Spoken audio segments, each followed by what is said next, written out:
Hello. Welcome to my office. Please have a seat. Thank Reserve you. the next half hour to sort of discuss any issues you may have or whatever that you're doing. Well, I came today to speak about my dad.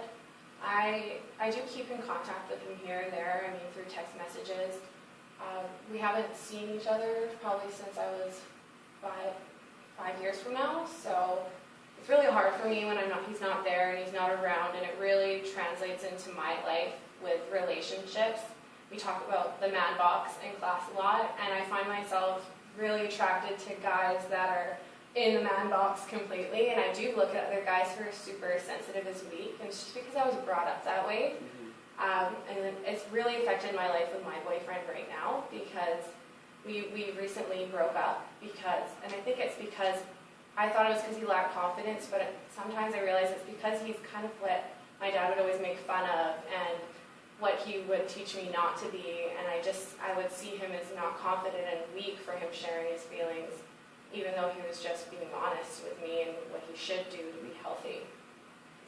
Can you tell me a little bit more about the man box? What sort of turned you on, let's say, to the man box?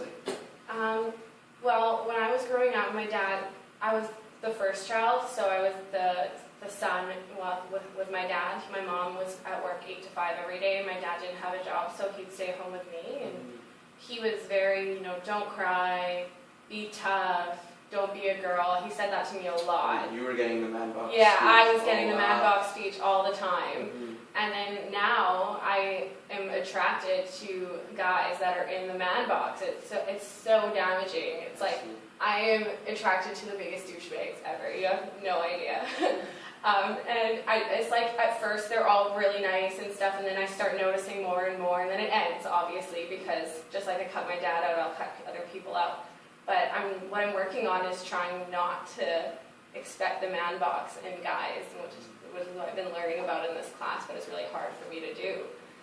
Back in my post-secondary days, I took a teacher who taught us about, she hated the man box, she threw it out the door, so it'd be good if you took a course with her one day, but unless it's the same teacher. Lisa Kidd, regardless. Lisa Kidd, I heard really great things about her. She's awesome. Regardless of that, I can definitely sense sort of the conflict you have and the sort of everyday struggle you have with your dad. It must be tough with sort of not knowing if you can rely on someone, but, tell me about your relationship with your mom. Do you still... Yeah, my mom's great.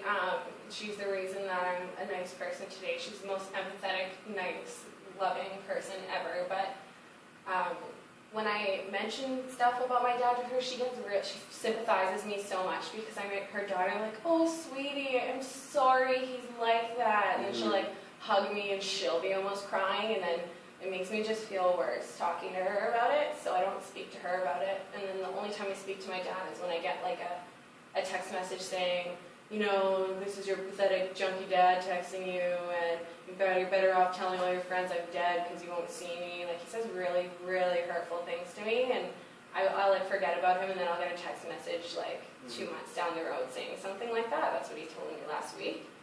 So, and then I noticed that I would start fighting with my boyfriend when I hear from my dad, and I'm just really trying to separate those two things. And I guess the only way I could do that was by speaking to my dad in person. I just don't have the guts to do it. I'm not ready for him. He's not accountable for anything he's done. We talked about him doing drugs through text message when I was 15 years old and finally found out, you know what I mean? So nothing's really been addressed. But he never has apologized. He's never been accountable. He just guilts me and makes me feel bad for him. I have no one. My kids won't talk to me.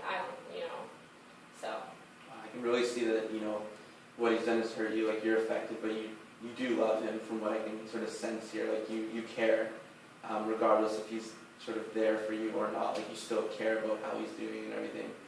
So, do you find with your boyfriend or ex-boyfriend that, you were kind of looking for a replacement of what your dad wanted in you, a man box? Yeah, per se?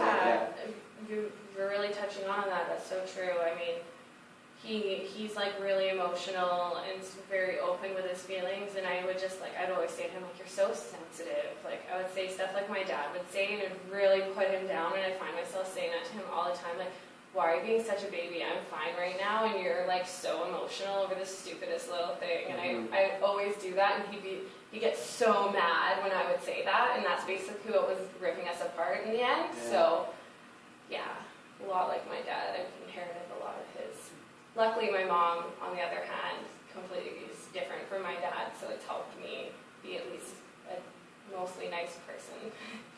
No, you seem like you're genuinely, like you're empathetic, you care about how other people sort of see yourself and how they're feeling, but do you find that, like, do you regret sort of what you did with your ex-boyfriend? Like, in a way, I don't want to say regret maybe, but do you wish you could maybe go back?